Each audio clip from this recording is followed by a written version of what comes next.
All right, so my testimony.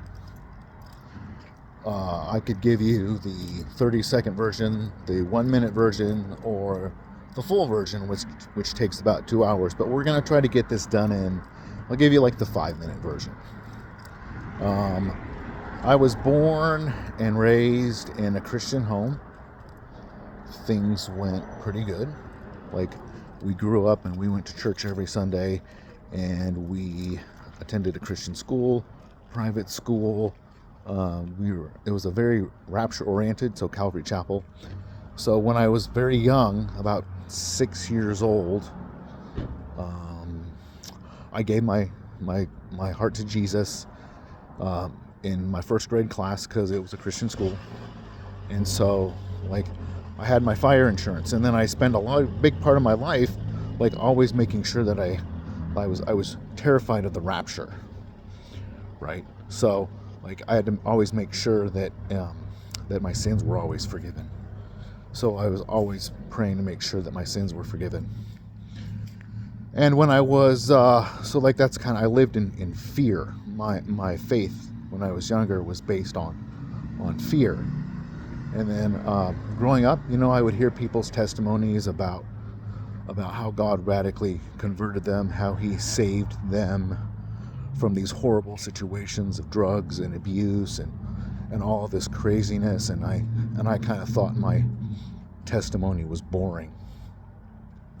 And I kind of like there was this secret part of me that wanted an exciting testimony, but it was boring. And so my brother and I, like the whole family, we moved up to Washington, went to this other church, and that church was very not rapture oriented, but it was still very works oriented. But I kind of got over this idea that I had to have like my fire insurance, and that's where I started to come into an understanding of postmillennial theology and a more optimistic view of things. But my faith was never really my own. My faith was based on what the pastor taught, and the fact that my parents always went to church.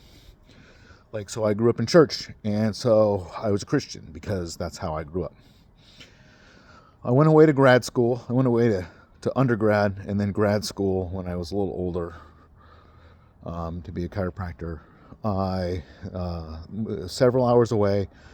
So the first time I was really kind of on my own and had to make decisions about my faith. And I still went to church because that's what I was supposed to do. And in that church, I met a girl and fell in love and got married. My faith was still based on this idea that I was supposed to go to church. And so I had never really been through anything too terribly difficult. And this is where I could get into a lot of the details of what went on. But basically, like, my life started to unravel with one crazy thing that I was unprepared for after another. My daughter was born preemie, so she barely survived birth and spent 4 months in the hospital, and I already had another baby at home. We had 3 babies in less than 3 years. And I started to experience what it was like dealing with someone who was an alcoholic, which is my ex-wife. And I had no experience. I had no preparation for that. I was coming at this from a completely uneducated perspective. I didn't know anything about addiction.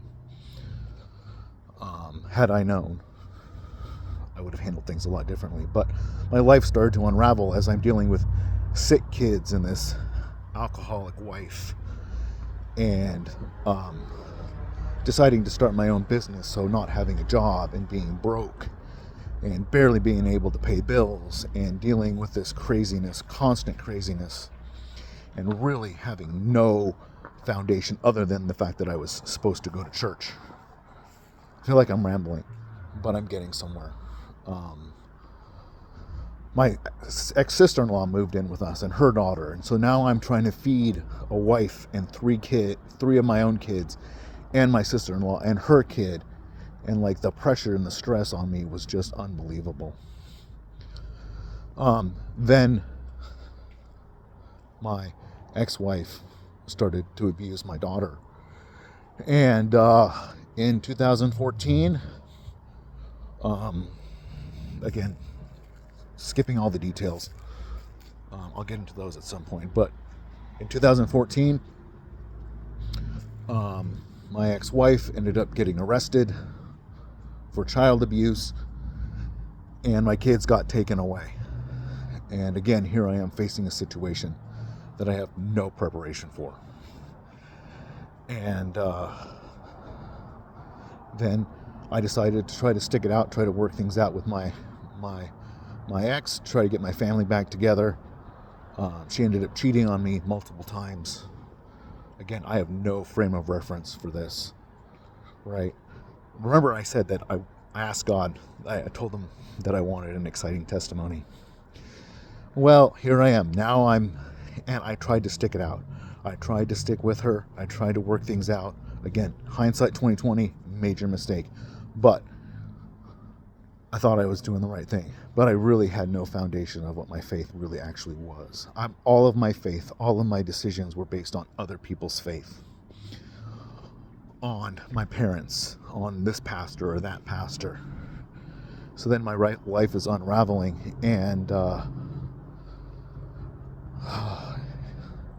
finally in 2016, after multiple affairs and cheating and all that stuff, like I descended into a lot of drugs. I started to use heroin and methamphetamines, and I was drinking heavily, and I was taking pharmaceuticals, and I was smoking copious amounts of pot, and just anything and everything to try to cope and deal with the pain. Ended up moving out of the pastor's house that I was living in, and I was homeless for several months. And that's when my brother Dan, I finally, after several months of just like being miserable, sleeping in drug dealers' houses and all that kind of crazy shit, and on the verge of losing everything, I called my family and let them know what was happening. And my brother graciously paid for a bus ticket for me to go from Spokane to Colorado Springs and live with him. And while I was there, I had a pretty radical experience with God, where I was sitting in the back of a pickup truck on a landscaping crew, and I was just pissing and moaning about God, how terrible he was. We pulled over to pick up some equipment. A couple of the guys were Christians, and one of the guys comes over to me and says, "Andrew, I want to pray for you." And I'm like, "Sure, fine, whatever." So he puts one hand on each of my shoulders and looks me square in the eyes and says, "Andrew, you still believe in God." In an instant, all the strength left my body, and I collapsed. And what the guy standing behind me caught me underneath my arms to keep me from hitting the ground, and I just started uncontrollably weeping because I knew it was true. And I knew at that moment that God had gone from someone else's God, the God that other people believed in, and that I believed those people, to now a God that I believed in. He was my God. And it was the same God that I had believed in, but now it was my faith. And my life didn't get radically different on the outside from that moment on. But on the inside, my life started to radically transform. And that was in 2016. And so now here we are, 2024, 8 years later. And from that day on, I can say that my faith has been my own, that my faith has grown, and that I am a radically different person than I was then. And it was that moment when that faith became mine, and that's when my life transformed. And that's now I have an exciting testimony, and I have this crazy story that I tell people, and the people who knew me back then couldn't believe the life that I ended up in, right? And people who know me now, who didn't know me then, can't believe that my life was ever like that. And so it's a testimony of the transforming power of God and what He can do. What happens when you live by someone else's faith versus when you live by your own faith. There's a lot more I could get into, but I think that'll suffice for now.